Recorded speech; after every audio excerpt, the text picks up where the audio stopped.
The wind arrived before the memory, sliding across the Wyoming plains like a hand searching for something it had once lost. Caleb Holt stood on the porch of his ranch, 30 years old and already worn thin by silence, watching dusk fold itself gently into the land. The sky bruised purple and gold, and the house behind him sighed with the sound of old wood settling into loneliness.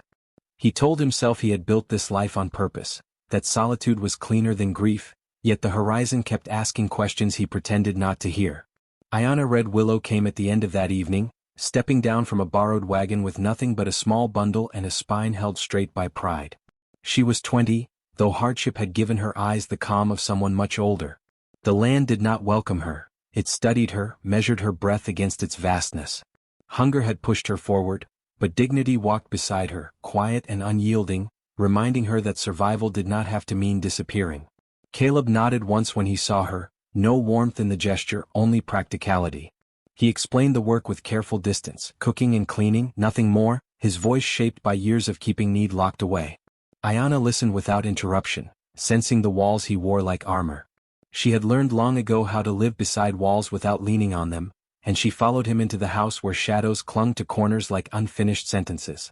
The days settled into routine, meals prepared and eaten in near silence. Ayanna cooked with steady hands, filling the rooms with smells that hinted at comfort she barely remembered. Caleb ate quickly, grateful yet unsettled, as though her quiet presence disturbed something buried and dangerous. At night they retreated to separate spaces, the silence between them thick enough to feel, each pretending it did not ache. On the fourth day kindness crossed an invisible line. Ayanna noticed the torn sleeve of Caleb's coat and mended it carefully, leaving it folded by the door. It was a simple act, offered without expectation, yet fear rose in Caleb like a sudden storm. His words came out sharper than his intent. He told her he had hired her to cook, not to act as his wife, and the room seemed to contract around the cruelty of the sentence. Ayanna said nothing, but something fragile gave way inside her. She turned back to her work, shoulders rigid, swallowing the familiar burn of humiliation. Shame did not roar, it whispered, reminding her how often kindness had been mistaken for intrusion. Her tears fell into the wash water where no one could see them, and she carried on as she always had, quietly. After that, the house felt colder. Ayanna did her work flawlessly but without warmth, her presence careful and contained. Caleb sensed the change before he understood it, noticing how the rooms echoed again despite being full. He realized he had lost something unnamed, something he had never claimed but somehow relied upon, and the understanding unsettled him. The town noticed her too. Whispers followed them during supply trips, eyes sharp with judgment shaped by ignorance. Caleb felt anger stir when he saw Ayanna flinch at laughter meant to wound. He said nothing, bound by habit, yet silence tasted bitter now. Somewhere between the storefronts and the long ride home, he understood that inaction could bruise just as deeply as words. Nights stretched longer. Caleb found himself listening for sounds that no longer came, the soft hum of Ayanna's voice, the gentle rhythm of work done with care. Guilt settled into his chest, heavy and persistent. He told himself he was not a man built for gentleness, but the thought rang hollow in the dark. Change arrived quietly in gestures too small to announce. Caleb fixed the broken latch before dawn, leaving no sign of effort. Ayanna set aside a warm plate when he returned late, an offering without demand. Their eyes met once in passing, lingering a heartbeat longer than necessary, and the space between them tightened with unspoken possibility. The truth surfaced by the creek, drawn out by water that never learned how to stop. Caleb came upon Ayanna as she cried, shoulders shaking with exhaustion finally released. She spoke without accusation, telling him what it meant to be tolerated instead of chosen, to carry grace like armor and still feel unseen. Her words opened something in him he could no longer ignore. Caleb listened, truly listened, and the man he thought he was began to loosen its grip. He saw not a helper but a woman shaped by resilience and quiet courage. He understood that loneliness had not protected him, it had only kept him from becoming better. He knelt beside her, offering presence where apologies were still forming. When the town spoke again, Caleb answered. He did not shout or threaten. He stood firm, choosing dignity over distance. Ayanna watched, surprise softening into hope, and for the first time the land beneath her felt less hostile. What followed was not a grand declaration but an invitation to stay, to build, to belong without erasure. They married beneath an open sky, no crowd, only wind and witness. Love did not arrive as certainty but as patience earned. As the sun dipped low, Caleb reached for Ayana's hand and she took it as an equal. The future stretched wide before them, unfinished and waiting, and somewhere between fear and faith, something lasting began. Life after the wedding did not soften overnight, but it changed its texture. Mornings carried a different weight, not lighter but shared. Ayana learned the rhythms of the ranch beyond duty, the way calves cried for their mothers, the way storms announced themselves in the distance. Caleb learned the sound of another breath in the house, how it grounded him when old memories tried to surface. They spoke little at first, letting familiarity grow without force. There were moments when fear returned, when Caleb worried he had offered too much too late, and moments when Ayana wondered if belonging could truly last. Yet each doubt was met with a small act of steadiness. He brought her coffee before sunrise. She stitched his wounds without flinching. In these gestures, trust took root slowly, refusing to be rushed. The town watched them with narrowed eyes, waiting for failure. Instead, they witnessed consistency. Caleb no longer bowed to whispers, and Ayana met stares without shrinking. Over time, judgment lost its sharpness, dulled by the simple evidence of two people choosing each other daily.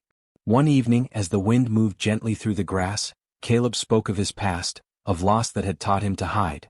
Ayana listened as he once had, without interruption. When she shared her own memories, he did not look away. Their stories braided together, not erasing pain but giving it context. Years later, the ranch no longer echoed. Laughter found its way into the walls, tentative at first, then sure. Caleb understood then that love had not arrived to save him. It had arrived because he had learned how to stand still and listen. Ayana understood that dignity could survive even the harshest land when it was recognized and honored. If you are listening to this story now, know that love rarely enters with noise. It comes through restraint, through humility, through the courage to remain present after causing harm. Sometimes it begins the moment you choose to see the person in front of you, fully and without fear. And sometimes that choice changes everything. Caleb would later say that the hardest work of his life was not breaking horses or turning soil, but unlearning the silence he once mistook for strength. Ayana would smile at that, knowing how often she had mistaken endurance for invisibility. Together they learned a gentler language, one spoken through patience and honest presence. Seasons passed, marked by births, losses, and the steady turning of the land. Each trial tested what they had built, and each time they chose again, not because it was easy, but because it was real. Their love did not erase scars. It taught them how to live alongside them. On quiet nights, when the stars pressed close and the world felt vast once more, Caleb would reach for Ayana's hand, grounding himself in the truth that he was no longer alone. She would rest her head against his shoulder, listening to the familiar rhythm of a heart that had learned how to open. The ranch stood as it always had, weathered and patient, but something within it had changed. It had become a place where dignity lived, where silence was no longer a weapon but a pause between shared breaths. And if the wind carried their story across the plains, it did so gently, as if honoring the quiet courage it took to love at all. There are lives shaped by loud declarations, and others shaped by quiet persistence. Caleb and Ayana belonged to the latter, their bond forged not in passion alone but in understanding earned over time. They discovered that respect could be as intimate as touch, and that listening could heal wounds words had caused. When hardship came, as it always does, they faced it side by side. Drought tested the land, illness tested their resolve, yet neither turned away. They had learned that staying was an act of bravery.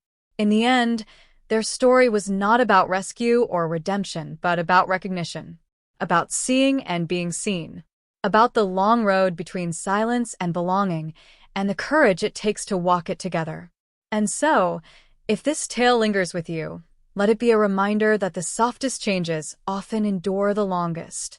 That love built on dignity does not fade with time. That even in the widest loneliness, connection waits for those willing to listen, to stay, and to choose one another again. This is how lives are quietly transformed, not by grand gestures, but by humility, patience, and the brave decision to see another soul fully. That choice, once made, echoes far beyond lifetime, forever.